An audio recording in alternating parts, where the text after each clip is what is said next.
Hello and welcome to British English with me, Alexandre. Good morning, good afternoon, good evening, wherever you are in the world. Today we're gonna be talking about another English lesson. This is actually Unit 10 from our excellent advanced British grammar. This is advanced grammar in years. This is a self-study reference and practice book for advanced learners of English. This is from Cambridge University by Martin Hewings. We're gonna be talking about, under my opinion, one of the most important units of English. Unit 10, we're talking about the present simple and present continuous for the future. This is undoubtedly one of the most important tenses to express ourselves in English, because we are using the present simple and the present continuous to refer to the future all the time. Okay, before we get started, please, I'd like to invite you to subscribe to this channel and share the content with the English students, English learners all over the world, even those who want to improve their grammar to express yourself better or themselves better. Okay, let's go through section A without any further ado. We're talking basically about the present simple, but to refer to the future. So let's go through the reading and explanation of that lesson in English. Okay, let's start. We can often use either the present simple or will, the particle will, to talk about future events that are part of some timetabled or programmed arrangement or routine. So it's not in our control, basically. However, we prefer the present simple for fixed, unchangeable events. Compare, for example, does the sale finish on Thursday or Friday? This is the present simple, right? It's not in our control. Does the sale finish on Thursday or Friday? Or you might use will. For example, will the sale finish on Thursday or Friday? So you can use both of these tenses to refer to a future event. And the second example, the sun rises at 5:16 tomorrow. More likely than the sun will rise at 5:16 tomorrow. Notice that for those two tenses referring to the present, the tenses are not under our control. It's not up to us. The sun rises, it doesn't depend on us, and the sale probably hasn't been planned by us. So those situations, those tenses refer to situations that are not on our control, but are part of some timetabled or programmed arrangement or routine. Okay, let's continue. We avoid the present simple when we talk about less formal or less routine arrangements or predictions. Instead, we use will, be going to, or the present continuous. For example, are you staying in to watch TV tonight? Or are you coming dancing? So notice that in that case, it's under our control. It's up to us to decide. When we ask, are you staying in to watch TV tonight? It's about a less formal or less routine arrangements. But it's up to us, right? So we use the present perfect, the present continuous here. Okay, let's go through another example. It's only a problem in Britain now, but it will affect the rest of Europe soon. Notice that it's not on our control. It's not up to us. So we use will. And we can't use but it affects the rest of Europe. No, we can't say that. We generally use will when it's not up to us to decide. When it's up to us, we use the present continuous, as we've already red here. Are you staying in to watch TV tonight? It's up to you to decide. Are you coming dancing? It's up to you to decide. In those cases, when we are under control, we are in control of the situation, we use the present continuous. When it's not up to us, we use, for example, will. Okay, let's go through section B now. We use the present simple, not will, to refer to the future.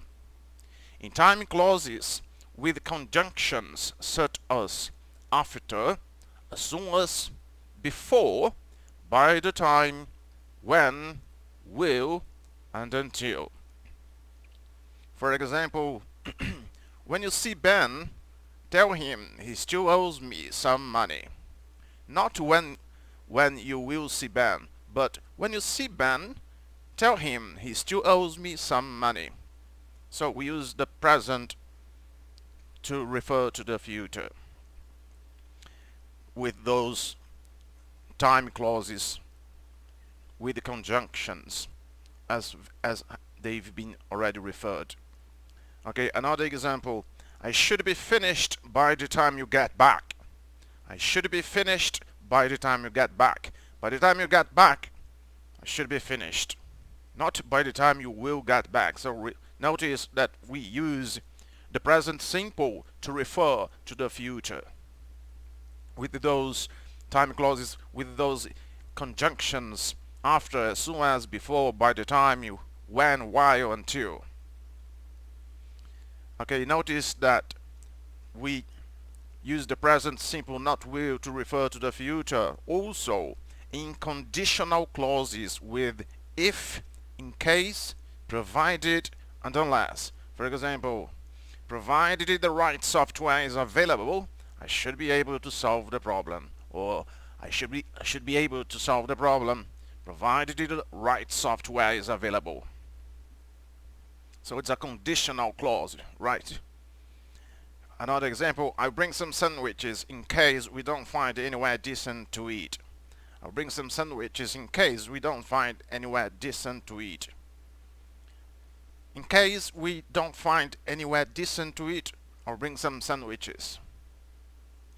Also,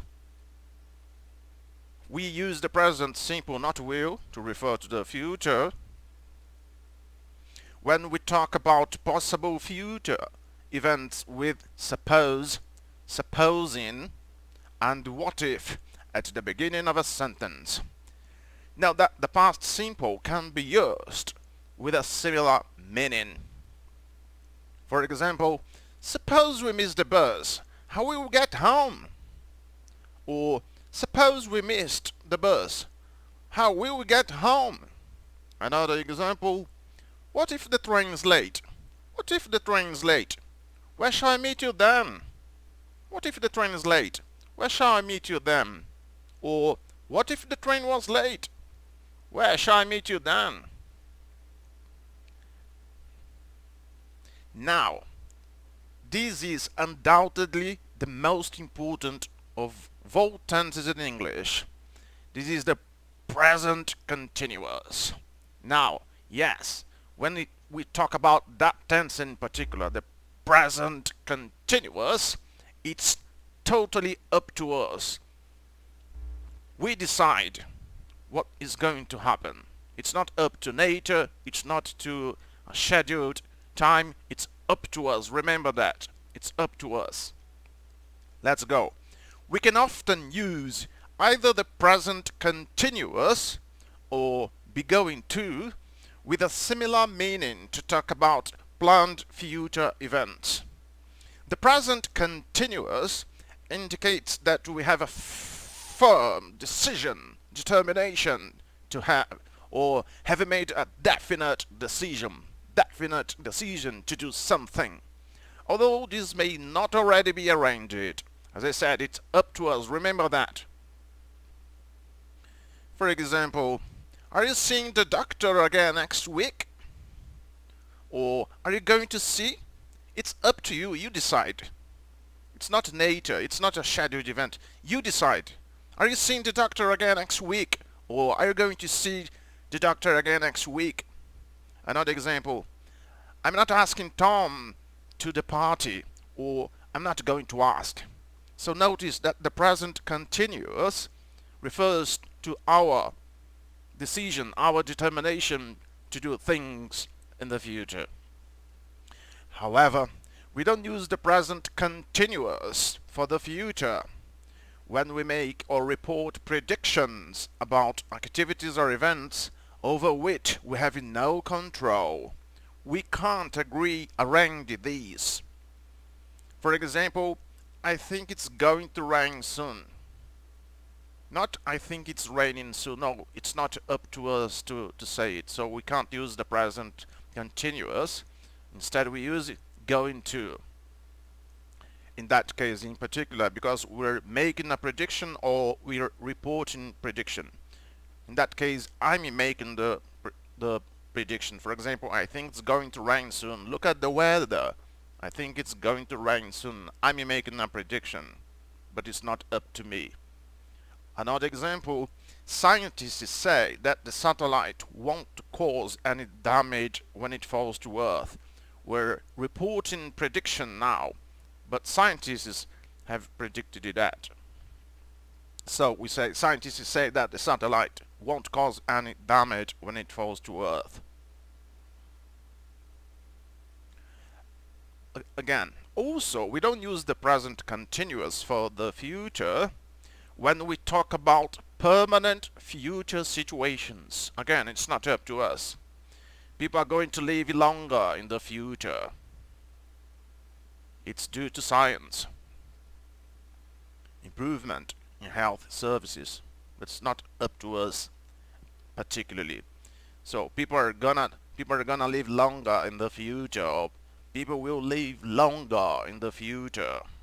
Another example, a new house is going to have 3 floors, or a new house will have 3 floors. It's about permanent future situations. Okay, now let's go through section D.